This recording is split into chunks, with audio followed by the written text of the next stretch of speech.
এবার শোনা গেল একটি আশ্চর্য রকমের ঘটনা। ফ্রি ফায়ার গেম খেলতে খেলতে প্রেম, তাও আবার নিজের দেশে নয়, দেশ পেরিয়ে আন্তর্জাতিক প্রেম। সেই প্রেমের টানে বিয়ে করতে আসা বাংলাদেশে এক তরুণীকে ফিরতে হলো নিজের দেশ ভারতে। 4ই সেপ্টেম্বর দুপুরে আইনি প্রক্রিয়া শেষ করে দর্শনা জয়নগর চেকপোস্ট দিয়ে তাকে পাঠানো হলো ইন্ডিয়াতে।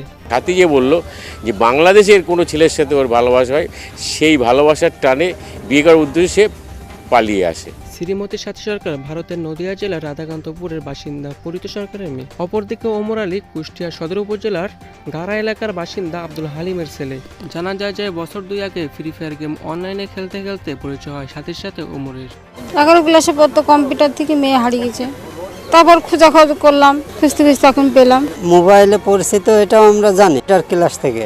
এর ভিতরে মানে মেয়ে আর ছেলে কোথায় কি করছে না করছে সেটা তো জানি না, আমরা কাজে কামে থাকি। আরও জানা যায় যে 2021 সালের 14 নভেম্বর সাতক্ষীরা সীমান্ত পেরিয়ে প্রেমের টানে কুষ্টিয়া ওমরের বাড়িতে যান সাথী। পরের দিন কুষ্টিয়ার আদালতে নোটারি পাবলিকের মাধ্যমে ধর্ম পরিবর্তন করে নাম রাখেন সাথী খাতুন এবং সেখানে তারা বিয়েও করেন।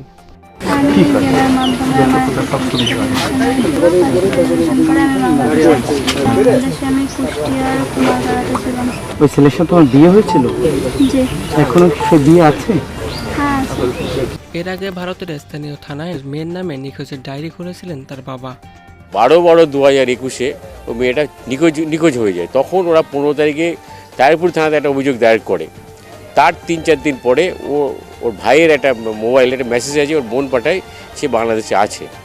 তারপর বিভিন্ন সরকারি প্রক্রিয়া করার পরে মেয়েটা যে আজকে উদ্ধার হচ্ছে। তারপরে চলতি বছরের 21 মার্চ রাতের সাথীকে উদ্ধার করে কুষ্টিয়া জেলা পুলিশ।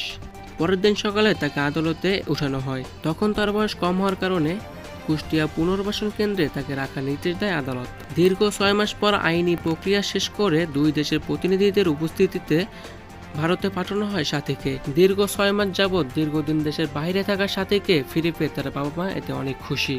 অনেক খুঁজে অনেক পেয়েছি, এখন পেয়ে আমি ভালো। 2 দেশ থেকে প্রশাসন সাহায্যে আমার মেয়েকে যে পেয়েছি, এখন আমি খুব খুশি। যাওয়ার আগে সাথে জানায় যে আবারও সুযোগ পেলে সে আসতে চায় বাংলাদেশে, সংসার করতে চায় তার বিয়ে করা স্বামীর সাথে। তুমি তো নিজের দেশে ফিরে যাচ্ছ, ওর সাথে কি আর সংসার করবা? আসতে পারি তাহলে অবশ্যই। স্বামী ওমর আলীর সম্বন্ধে ওরকম তথ্য পাওয়া যায়নি, কিন্তু পরিশেষে জানা যায় সে স্ত্রীকে পাওয়ার জন্য ডিজি অফিসে একটা আবেদন করেছিল, কিন্তু তারপরে আর কোনো তথ্য মেলেনি তার। এরকম আরও তাজা তাজা নিউজ শুনতে আমাদের চ্যানেলটা সাবস্ক্রাইব করে পাশে থাকুন।